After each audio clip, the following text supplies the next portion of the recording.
Welcome back to TOCs in the Spotlight, a railway series where we have a look at all of the different train operating companies in a lot more detail, where we will cover things like their routes, their fleet, their depots, and their franchise histories.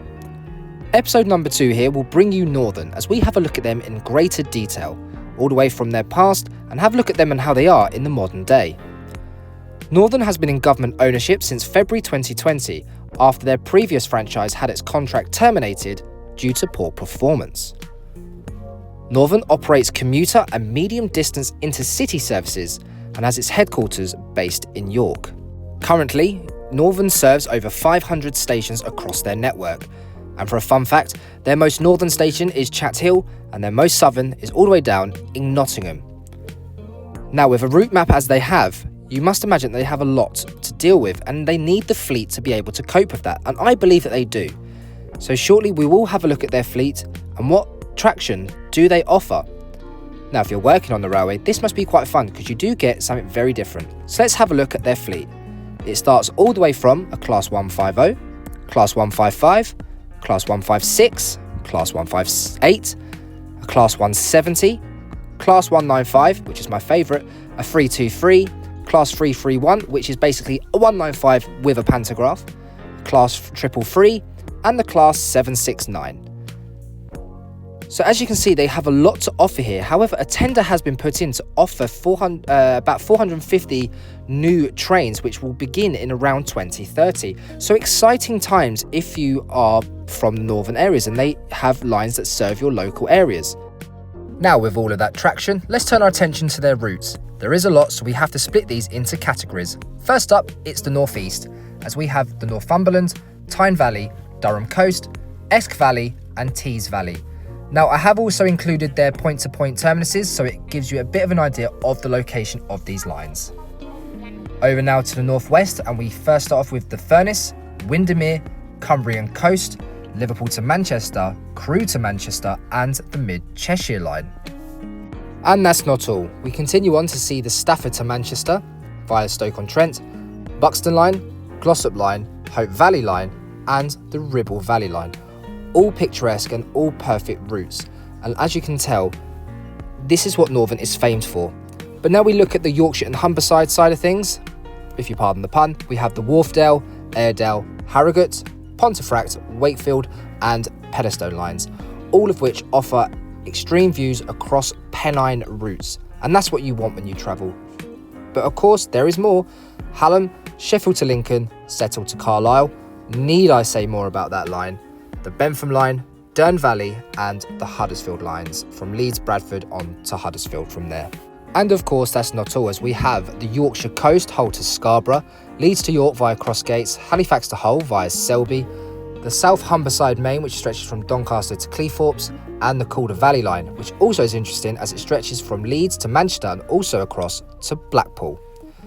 Let's not forget the branch lines, as we have Manchester to Southport via Wigan Woolgate, Kirkby, East Lancashire, Ormskirk, Liverpool to Wigan via St Helens Central, the Blackpool and Morecambe branches, which again offer extraordinary views.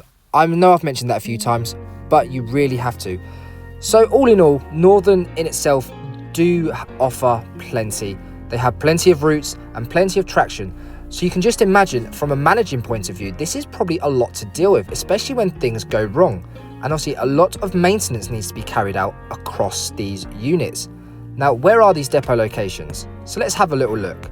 You've got Allerton, Blackburn King Street, Botanic Gardens, Heaton, Holbeck, Newton Heath, Neville Hill, and Wigan Springs branch. So as you can imagine, in contrast to other TOCs, being quite large in terms of depots, fleets and routes, there is a lot to cope with. And I feel like they do it quite well. However, that wasn't always the case. So let's now turn our attention to how Northern used to be before we know them as today. Let's have a look at their franchise history. If we rewind back to 1997, the Northern that we know today was actually split into 2 franchises. Arriva Trains Northern, who looked after services in the Northeast, and First North Western, who oversaw the Northwest services. Both of these franchises ended in December 2004. Another franchise contract was handed out when the services were brought into one, when the Northern Rail franchise began running services. This new franchise was owned by Serco Abellio, and it did enjoy an extended period of success until 2016, when it changed once again. In December 2015, it was announced that Arriva would be returning to the region after the Department for Transport awarded them a contract to run services as Arriva Rail North. This contract ran from April 2016 to March 2025.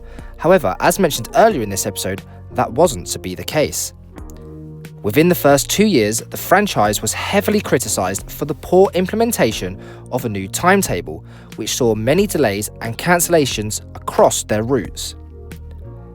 In 2019, 4 years before the contract was due to end, the Department for Transport's operator of last resort conducted an investigation into the franchise and found it had to be both operationally and financially sustainable, and of course it found that it wasn't. A year later, in January 2020, it was announced that the Department for Transport would terminate Arriva's franchise.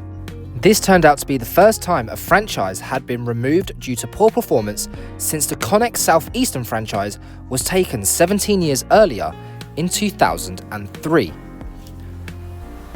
But now, since it has gone into government ownership, I do feel they have changed, and I do feel they have gotten a lot better.